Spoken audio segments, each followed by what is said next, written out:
Good morning mga ka-farm.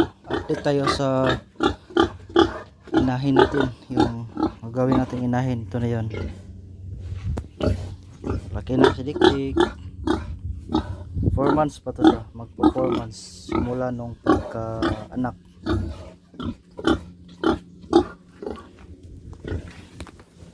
Mayroon siyang 16 na lidi.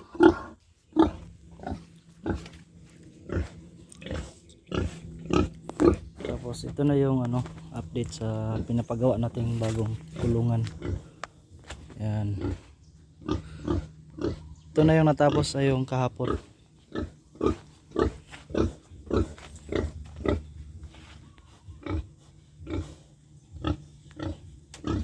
So ang mangyari nito, dito yon ang yung parang cage ng baboy. Tapos dito sa unahan, dito yung papakainan. Okay, dyan, ayan yung forma niya. Dyan siya, dyan. Ayan. Tapos dyan, open lang dyan.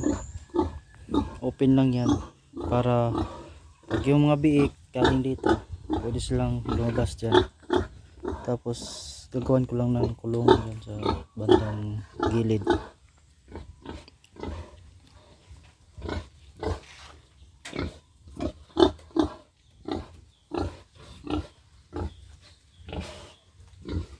Kalimutan ko pala bumili ng Volcasil. Ano pa ang Volcasil dito?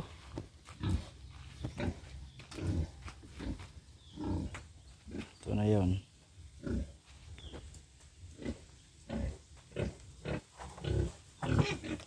So ito yung dati. Yan. Ito extension. So pag natapos to, dito natin ilalagay yung bagong mga biik natin, yung pang fattening. Diyan pa rin sila. Tapos dito na si Mama Pig. Ito na yung bagong bahay niya.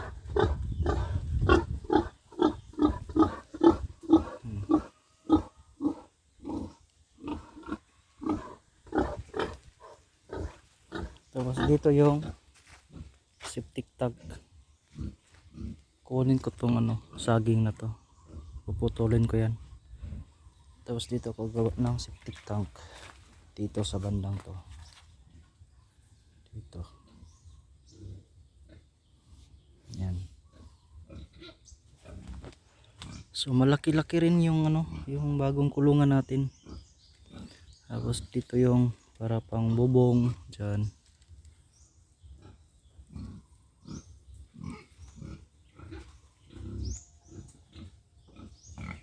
Ayan pwede to maging dalawang kwarto, tigda dalawang big pwede malagay.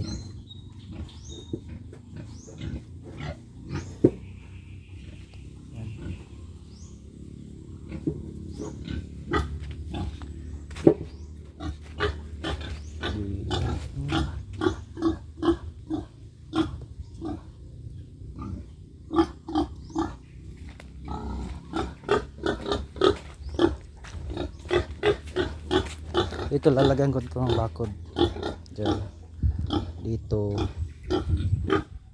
dyan, lagyan ko ng bakod dyan para pag yung mga biik pwede silang tatakbo-takbo dyan kahit ganito lang pala ito. Tapos dito, tapos dyan ang iba.